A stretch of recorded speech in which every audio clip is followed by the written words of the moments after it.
It's so interesting to me when I hear somebody say what you've just said about the imposter syndrome of, I don't have what these people have, or I haven't done what they've done. As soon as I meet someone, I immediately see all the amazing qualities and all the opportunities and all the really Mhm. cool, original, exciting stuff about them that could make a really strong brand. And I wish I could just download it into that Oh, person's brain because I saw all of this in you when you first came in. well, listening to people who have PhDs, MDs, and certain other letters after their name, and be like admiring them and like, wow, that's amazing. You did all that.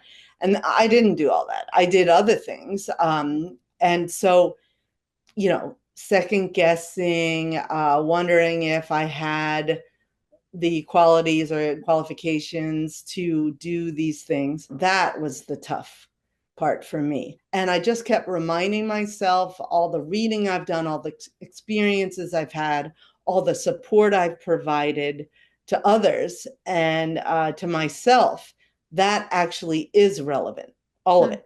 Mm-hmm.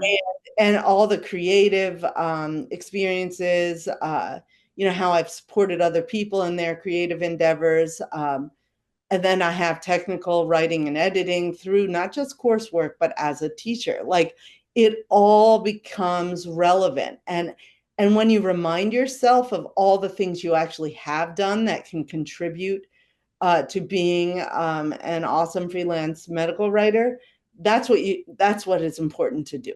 You Yes. know, because you could spend 24/7 thinking about all the things you don't have in your background. That's not going to get you very far, obviously. Yeah. It's just going to make you more anxious. So start focusing on all the things you've done from the beginning of your life, really, that can help you be an effective freelance, and I say health and medical writer because it really is the combination for me. Um, do all that. Think about all the things you have done that do contribute to effectiveness Yeah. and keep thinking about those things. And as you're learning more techniques to help support you in your process that will ultimately support others, Mhm. you're here to help other people. And I've always been a helper. So if I focus on helping others, my anxiety goes away because that's what I do. I help other people. I helped other people in a lot of ways more than I help myself at times. And I also need to help myself take time out, help myself do what I need to do, take breaks, do things I enjoy to experience happiness. That's very important, and just keep doing that stuff. Yeah.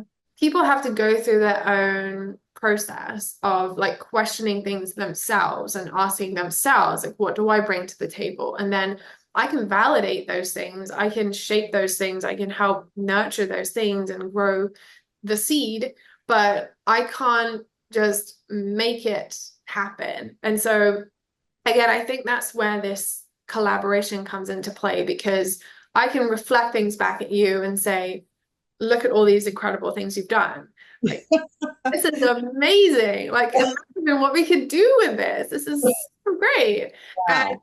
I'm really excited about it. And then that kind of helps you to reinforce that because what we focus on grows. And when we focus on again, what feels purposeful to us about what we're doing? Like you're someone who loves to help people. I'm someone who loves to help people. And I do that same thing when I get overwhelmed with all the stuff I have going on, I just come back to how are my students doing? What do they need? What can I give them? How can I Yep. show up for them?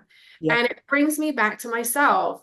And Yep. it's really that simple, but it just that questioning and that refinement, it's almost like we're excavating remains in like the desert or something. And we're Yep. kind of Yep. discovering these things that they've always been there, but we just haven't like shined them up or given them the attention they deserve. And now Yeah. we're like putting them in our little museum, in our house, and we're like, oh, I love that part of me, and I'm gonna do something really cool with that, and I'm That's never gonna bury it in there again. And that's kind of how I would describe the process or what I see with you guys and how you kind of come yeah, emerge, but like come back to yourself.